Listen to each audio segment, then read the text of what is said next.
Hello and welcome to the Oncology Journal Club podcast, where oncology papers meet real-world practice. I'm your producer, Rachel Babin, and joining me again are Professor Craig Underhill, Dr. Kate Clarke, and Professor Christopher Jackson. Together, they dive into the research shaping cancer care, the important, the intriguing, and the sometimes controversial. This podcast is proudly produced by the Oncology Network. Head over to oncologynetwork.com.au for the show notes with links to all of the papers discussed today.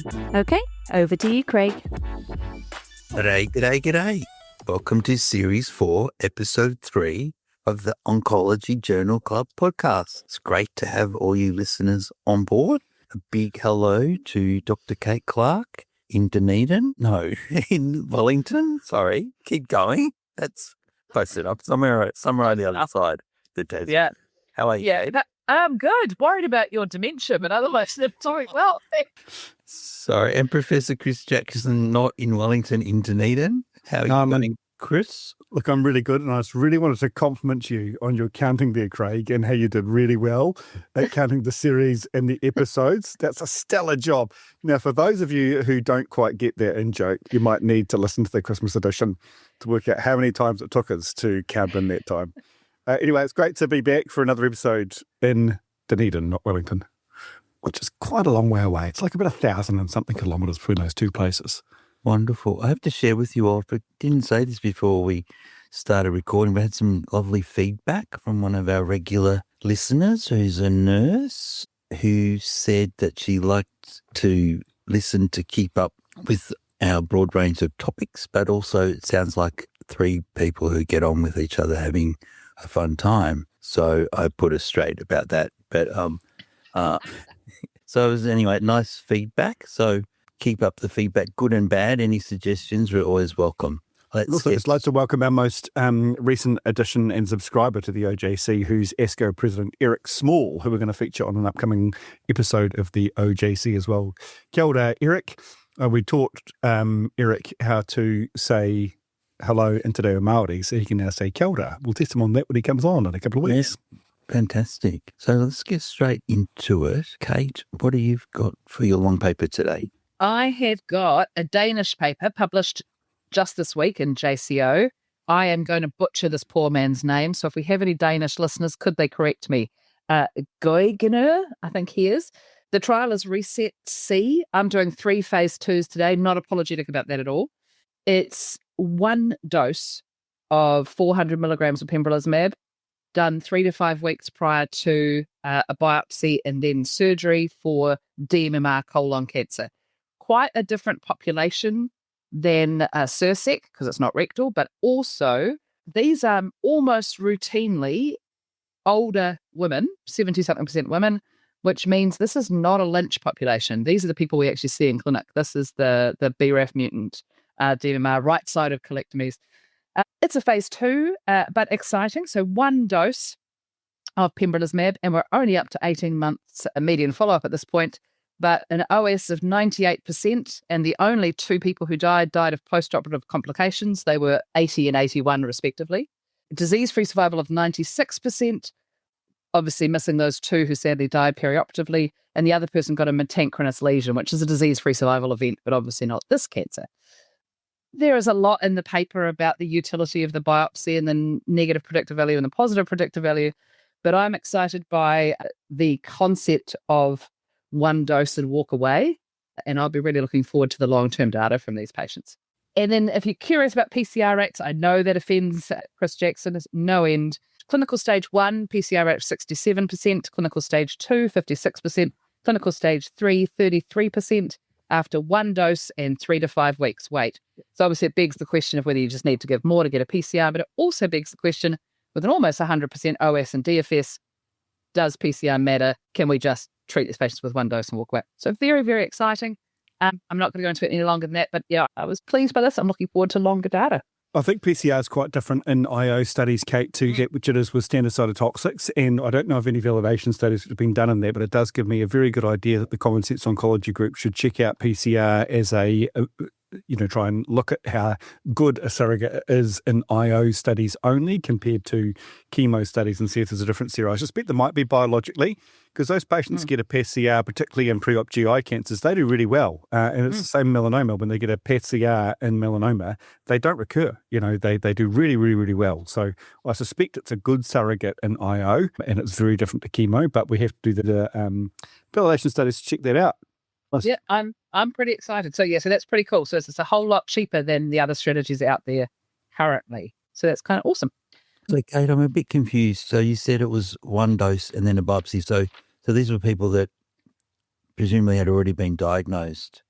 Yeah, so the protocol went, obviously diagnose the patient, stage the patient, do your 400 milligrams of pembrolizumab, so a 6-weekly standard dose.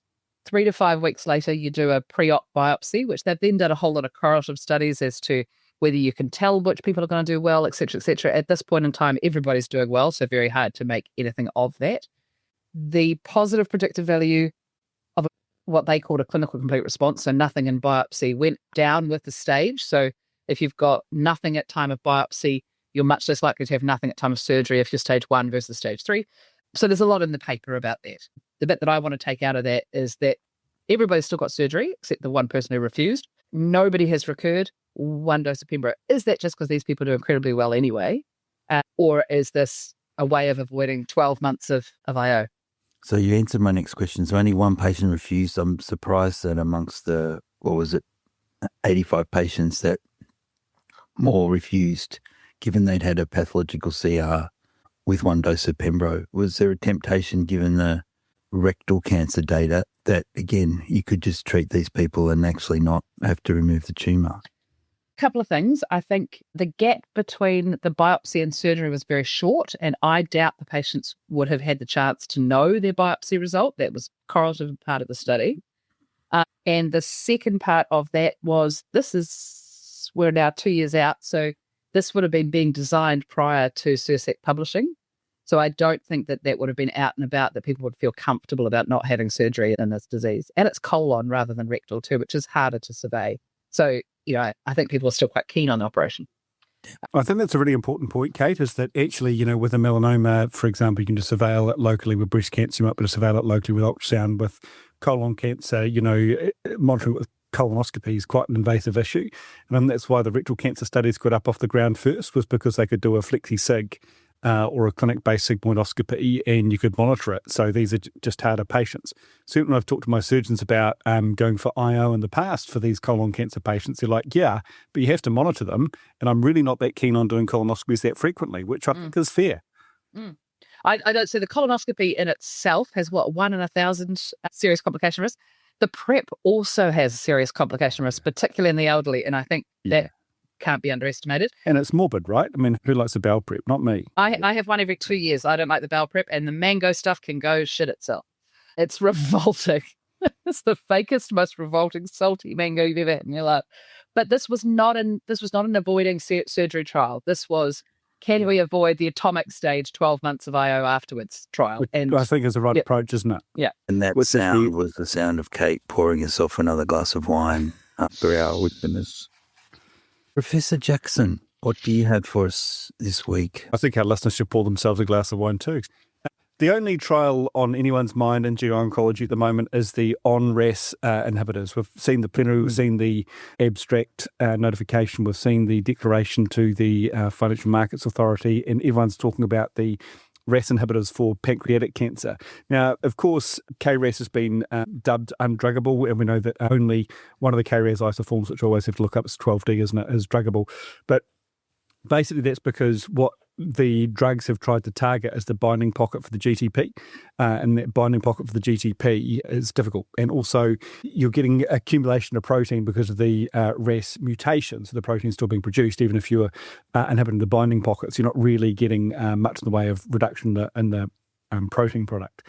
And there's multiple mechanisms of resistance. So the results from the RAS inhibitors have been pretty disappointing, really. They've been okay, but they've not been great. And they are only targeting a couple of the KRAS mutations for a relatively short period of time. So this new target, daraxonrasib, daraxonrasib. Now, the onrasib is quite important because it's targeting the activated RAS protein, or in actual fact, any particular RAS protein. So instead of targeting the GTP binding product, it's targeting the effector pocket, and it's also binding what they call the molecular glue, which is another protein, cyclophilin A, which is needed to help the activated KRAS protein interact with the downstream molecules. So basically, if you think about the on-RAS protein drug binding at the bottom of the KRAS molecule with another protein which is required to activate the downstream. So it's at the end of the protein is where it's blocking it. And that's an activated RAS, attacks all RAS, NRAS and HRAS proteins, I think. And it appears to be, headline, bloody good. Right. This was the basket study that was reported at AACR. Or the basket study was done, and they've reported the KRAS PDAC cohort. So this is pre-treated patients, non-randomized study, phase 1/2 dose finding. 90% of patients have RAS mutations in pancreas cancer. 80% of them are KRAS codon 12. This is a basket study, solid tumours, KRAS, NRAS or HRAS. Who knew there was an HRAS? Not me. A second-line study, patients that had a fluoropyrimidine or gemcitabine-based chemotherapy. ECOG had to be 0 or 1, and they had to have measurable disease. It was a dose escalation from 10 milligrams to 400 milligrams with expansion cohorts in PDAC at 120, 200 and 300 milligrams. Primary endpoint, because it's a phase 1/2, was safety and side effects. But of course, everyone's interested in the efficacy. And they did report anti-tumour activity and PK. The stats were said to be descriptive, and so no formal power calculations were done for efficacy. The results were, oh my gosh, that's what the results were. 168 patients with PDAC and RAS mutations enrolled, 83 at the 300 milligram dose, 51 and 34 at the two lower doses. 2/3 of patients had KRAS G12 mutations, which is the common one we see in pancreas cancer in the clinic. 58% had 2 or more lines of therapy, not one line, 2 or more lines of therapy. 60% had gemabraxane, 43% had FOLFIRINOX, which I think is the standard of care for most of these patients anyway, so only 40% of them had the standard of care. And then they were treated. Let's focus first on the safety, because that is the primary endpoint of the study, safety. 34% of people, if you only focus on that 300 milligram cohort, because that's the one which is going forward for further dosing, 34% had grade 3 or higher treatment-related adverse events. So treatment-related adverse events. These were mostly diarrhea, which was 4%, not much, compared to other pancreatic cancer regimes. Rash, which I assume is like the EGFR rash, which they didn't describe in more detail. Stomatitis, but importantly, and this is the one what I circled and put 2 exclamation marks next to in my notes, any grade fatigue of 14%.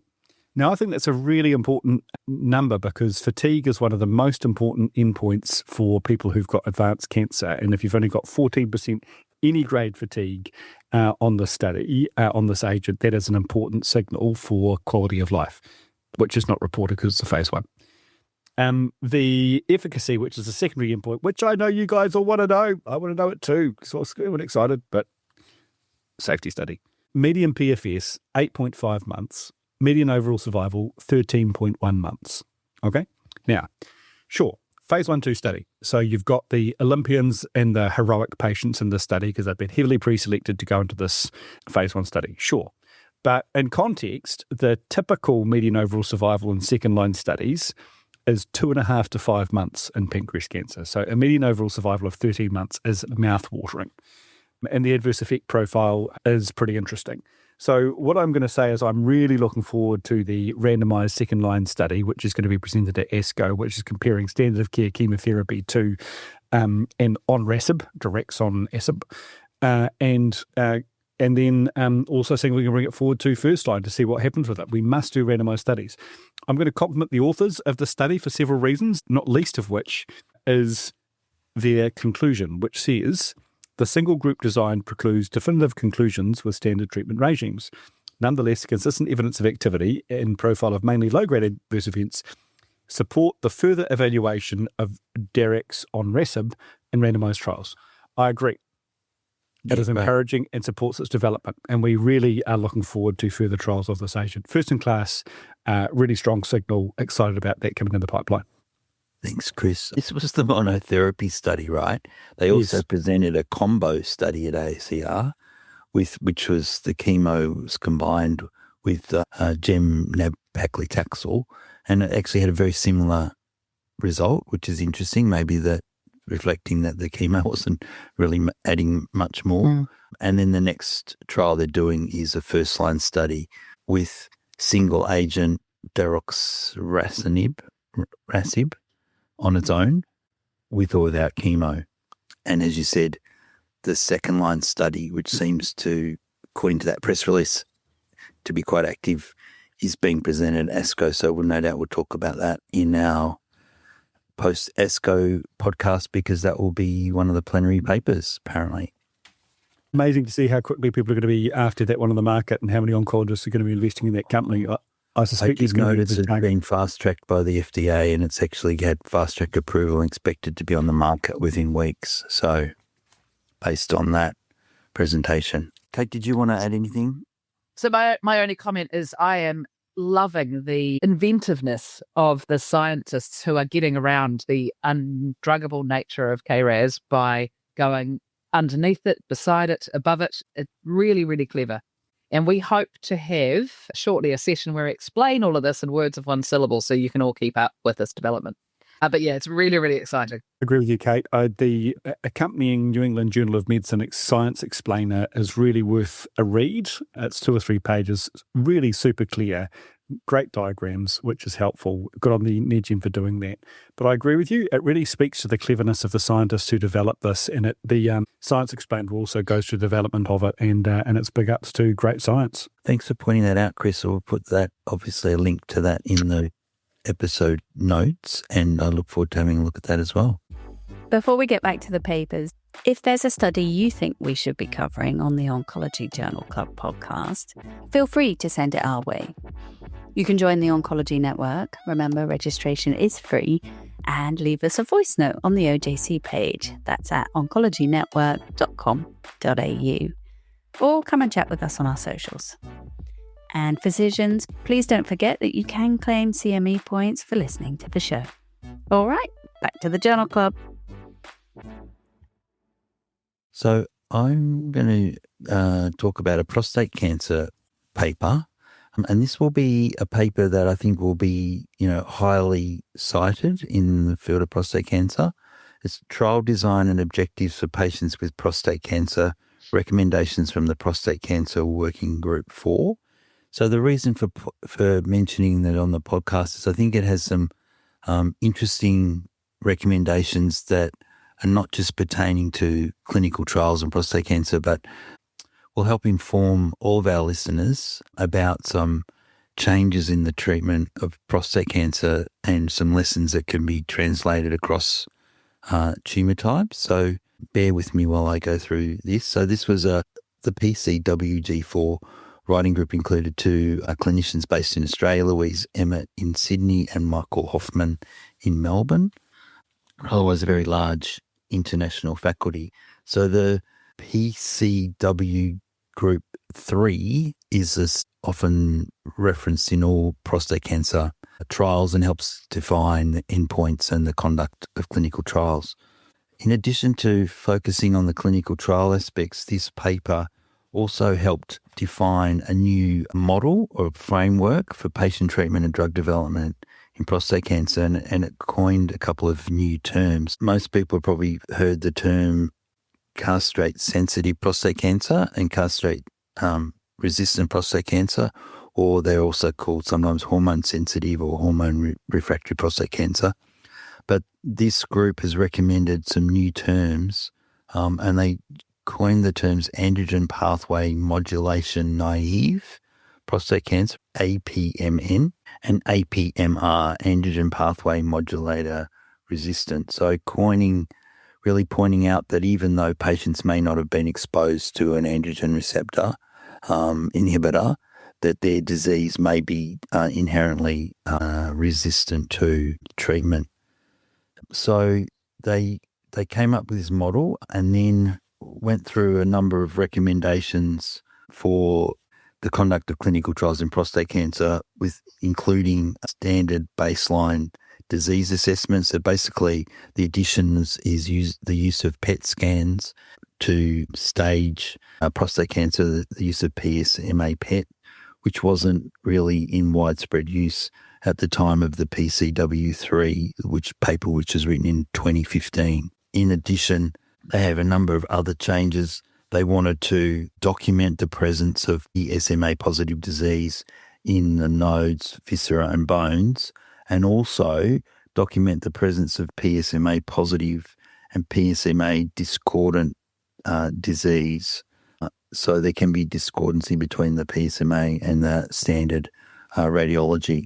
They also wanted to add some more patient-reported outcomes measures assessing response or progression on experimental treatments for prostate cancer. And so really reflecting, one of the themes throughout this paper was patient-centric endpoints for clinical trials. So I can see Kate and Christopher nodding at this point. And also some interesting new suggestions for how you define the disease now include 5 different subtypes of prostate cancer on histology. And if either of you, Chris or Kate, can name all 5, we'll give you a chocolate frog. Can you name any? Neuroendocrine differentiation or small cell. Acina. No. Adenocarcinoma. Oh, or yeah. Then I'm out. That's the main one. So that's that's 90% of them. There's one called intraductal, which was defined, I think it was 2016, so about 10 years ago. It's more fast growing, or worse prognosis. So neuroendocrine or small cell. Squamous cells, the other one. Transitional cell, starting within the urethra, spreading to prostate, and sarcoma. Well, ChatGPT disagrees with you, Craig. Acina, adenocarcinoma, ductal, small cell, neuroendocrine, mucinous colloid, signet ring cell. Other recognised variants and subtypes include basal cell, sarcomatoid, squamous cell, adenosquamous. It's hallucinating. Well, ChatGPT is not always right. That's an important point. You get no chocolate frogs because you've gone straight to Google. Well, I'm looking at these resources. Come on. Yeah. I'm artificially augmented, doctor. Right. So the music for your... It helps define and rationalise also the frequency of testing to reassess tumours on trials, which is good. It helps rationalise that, to diminish the frequency. And then, Chris, you also in terms of the early phase 1 and 2 interventional trials, they talk about appropriate dose optimization strategies, and it's not all about the maximum tolerated dose. And they also talked a bit about a new term called no longer clinically benefiting, or NLCB, where defined as a clinical deterioration, for example, cancer-related weight loss, cancer-related pain progression, functional deterioration, not because of a toxicity, that cannot be addressed by local treatment to a single or a small number of progressive lesions. And the flip side of that is treating beyond progression. So if patients don't have a clinical deterioration but some radiological progression, allowing people to stay on treatment for longer. Craig, I really liked in that paper how the endpoints of castrate-sensitive and castrate-resistant were rejected by the patient contributors to the group, and they were a big motivator behind the change in terminology, and that was cited by the authors. I didn't pick up on that. So, and what was the rationale there? Just when I read through, I think I read through that paper, Craig, and it did mention that it was the feedback from the patient groups that really led to reconsidering and remeasuring those names. They felt they were stigmatizing, so that's a good thing to have incorporated patient-led values in that. Yeah, some other aspects from it is also the importance of germline somatic testing, and in fact, ideally, patients should have whole genome sequencing to look for rare treatment-sensitive mutations. They also suggested a big, long list of patient-reported outcome measures that could be utilised, and some new terminology in regards to progression or not. So, Craig, with the progression or not, there's another paper out recently which was looking at PSA progression without radiologic progression or the corollary, and was saying it was about a 10% discordance between radiologic and PSA progression. Is that familiar to you? Does that come through? It would clinically be probably about right. About right. So then just saying that actually we shouldn't be monitoring advanced disease by PSA, we should also be incorporating imaging into the routine, which I know isn't standard in all countries, particularly more resource-constrained ones. Correct. So this framework incorporates both the use of PSA and other biomarkers and the radiological tools, including PSMA PET. So I think the lessons across tumours is around those non-pejorative terminology that the authors picked up. And as you said, I didn't realise that, as you said, really pointed out by the consumers, and the incorporation now of not just histology but NGS and germline testing, somatic testing, the avoiding MTD as the maximum tolerated dose is defining the dose that should move from phase 1 into phase 2 and 3, and use of more patient-reported outcome measures and allowing treatment beyond radiological progression if people are benefiting. So some interesting concepts that have been incorporated into this framework, which I think may have then lessons for other frameworks in other tumours. I think the MTD dose is really important, Craig. Like that's been an oncologic dogma for years. Like what's the maximum dose that people can tolerate, drop it down by 1 and then take that into phase 3. And that guarantees you the most toxicity because it's the old student assumption of some is good, more is better. And that's not necessarily the case. And you want to know your minimum effective threshold and work out what your balance between your toxicity and efficacy is. So it is great to see that incorporated. Yep. But even, Chris, on a biological level, molecular science is not that straightforward. It's not a dose response curve. So your molecular stuff responds differently depending on the concentration, intracellular, etc. So I think we are going to need to completely rethink how we even study these drugs. Mentioned in this paper is the need to rebiopsy. So just like is recommended now in breast cancer, we keep rebiopsying. So as the tumour can mutate due to evolutionary pressure, escape mutations or whatever, the tumour can change. And so it's important to keep rebiopsying to see whether to actually what you're treating. That's a really good lesson there, though. So just have we got time to go into that in a wee bit more detail, Craig? So when they rebiopsy, how often does the tumour change sufficiently so that it impacts on your clinical management, and how often is that rebiopsy actionable? Because otherwise we're just rebiopsying for the sake of it to give us a bit more information that we then do nothing about. The suggestion is on progression, patients should have a biopsy because I think it's quite well recognised now that the tumour can differentiate from adenocarcinoma into a neuroendocrine tumour. There was references in the paper, but not a lot of detail, Christopher. But that's the concept, is on progression if disease is accessible, and remembering that a lot of the time these men have bone-only mets, so you're not going to necessarily rebiopsy that. But if they have some nodal or visceral mets that are accessible, ideally they should be rebiopsied. I think that biopsies have risks and morbidity, and so I guess my only point would be, and I'm certainly not up to date the prostate literature, but years ago there was a study of docetaxel versus EP in second-line management of prostate cancer with small cell differentiation. There's no difference. So just because you found it was a small cell differentiation didn't actually impact the chemo efficacy, and so that model has to be incorporated into your thinking. Is does your treatment change meaningfully or your outcomes change meaningfully because you get a biopsy? So sure, the oncologist gets more information, but does it actually further the patient's management? And that's the standard we should be holding ourselves to. It's a good point. And it may be in this case, because I'm not up to date on that, but we just must always only do things that help our patients. Good point. Kate, do you want to quickly do your quick bites? My quick bites, so very quick bites. The first one is a breast cancer drug used in prostate cancer, and then the reverse. So Alliance A222001, JCO Supportive Care and Quality of Life early this year.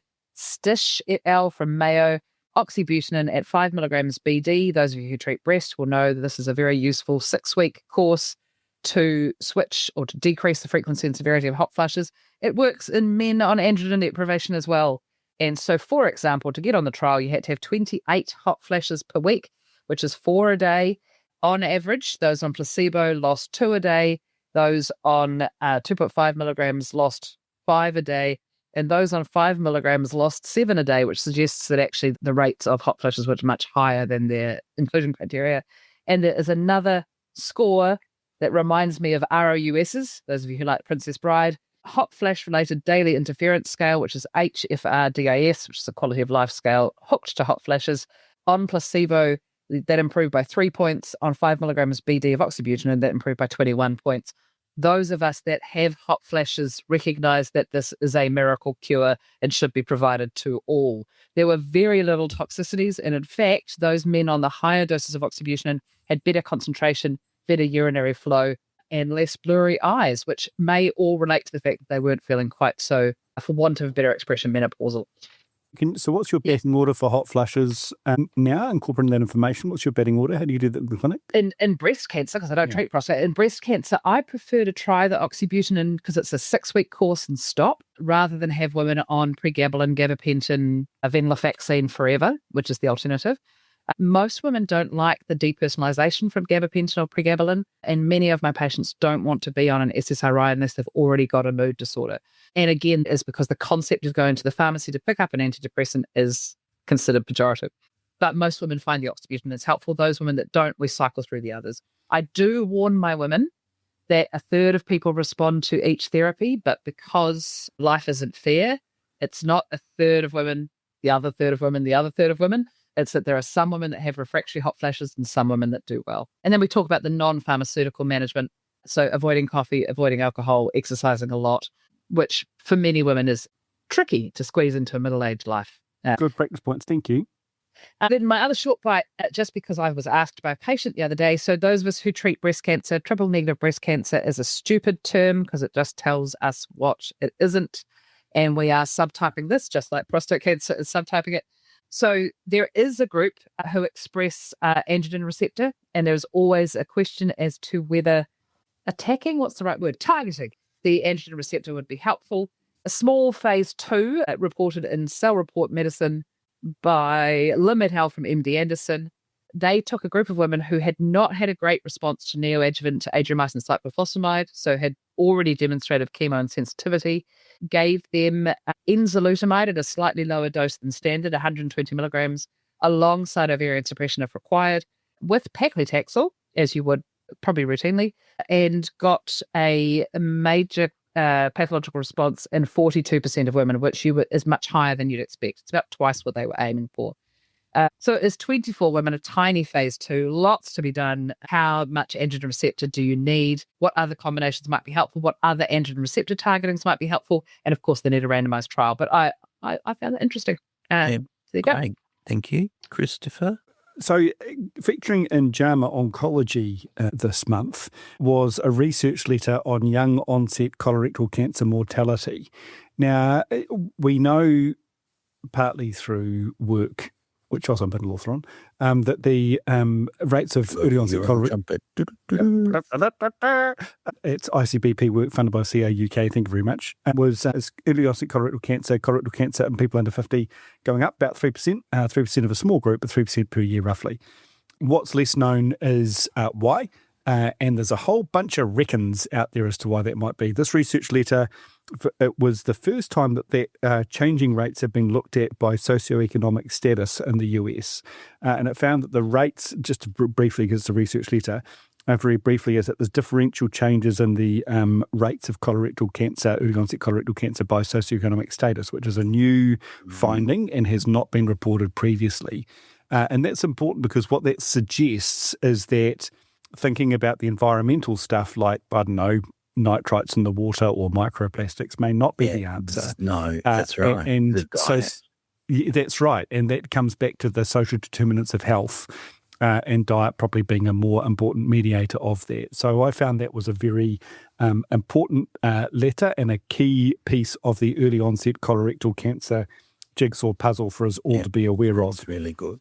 Yep. The next quick bite I had was a Chinese study looking at acral melanoma and PD-1 compared to, can you believe it, they did a PD-1 versus dacarbazine study coming out of China with toripalimab, which is another PD-1 inhibitor. But this was important, and the reason I've selected this is because acral melanoma, so that is melanoma of the extremities, is lower UV mutational signature, lower tumour mutational burden, more commonly to have gene rearrangements and copy number alterations compared to point mutations that you get with cutaneous. So it is a biologically distinct group, and acrals are underrepresented in the Checkmate and Keynote pivotal studies of nivolumab and pembrolizumab as well in melanoma. They've only got quite small numbers of acral.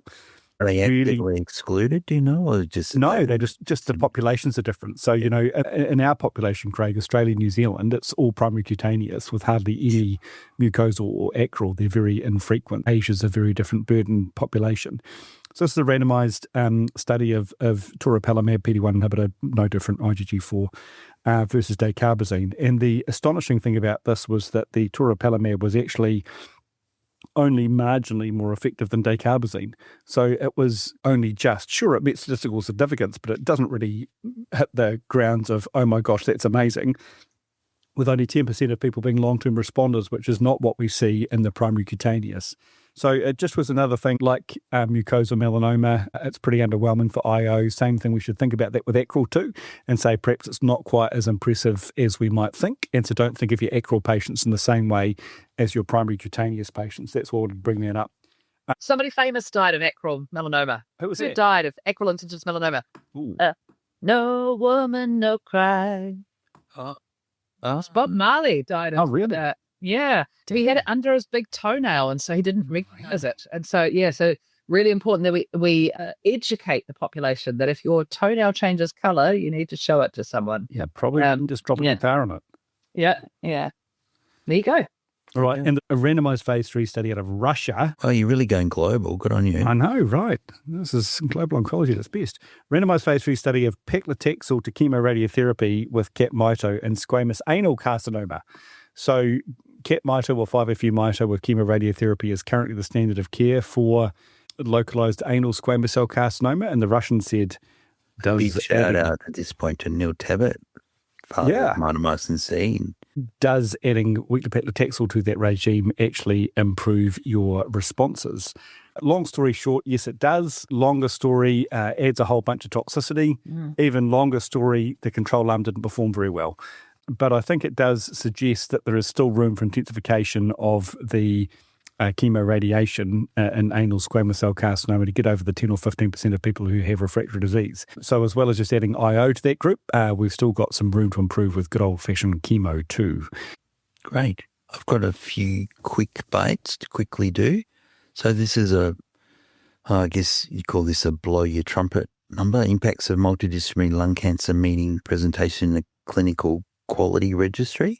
So there's not a lot of data in this space about, why do we keep turning up at 7:30 in the morning to do MDTs, but it actually does appear to have some benefits for our patients, including with survival. So this was a retrospective analysis from the Victorian Lung Cancer Registry between 2011 and 2023.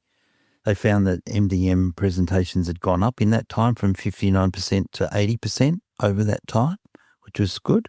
MDM presentation was associated with higher rates of guideline concordant treatment and reduced instances of no treatment, specifically for non-small cell lung cancer. MDM presented patients experienced significantly higher rates of surgical resection, radiotherapy, and systemic anti-cancer therapy, with a 34% reduction in overall mortality hazard for the non-small cell lung cancer patients and a 29% reduction in landmark survival analysis. There was a marked reduction in unwanted variation in care, and factors reducing the likelihood of MDM presentation included increasing patient age, poorer ECOG performance score, having small cell, having stage 4, and diagnosis at a private or regional hospital. Anyway, the conclusion was that over time there's been increasing presentations and some confirmation that MDM presentation does actually have some clinical benefit for our patients.